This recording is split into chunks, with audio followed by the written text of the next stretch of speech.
Pinalubog ang isang lumang barko sa dagat ng Lawag, Ilocos Norte bilang bahagi ng balikatan exercises ngayong taon.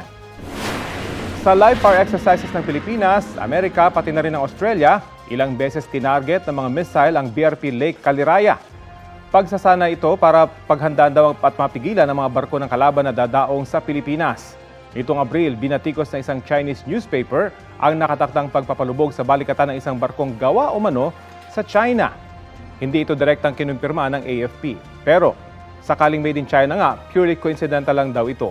Napili raw ang BRP Lake Caliraya dahil decommissioned at luma na ito. Kapuso, alamin ang maiinit na balita. Bisitahin at mag-subscribe sa GMA Integrated News sa YouTube. Sa mga kapuso abroad, samahan nyo kami sa GMA Pinoy TV at sa www.gmanews.tv.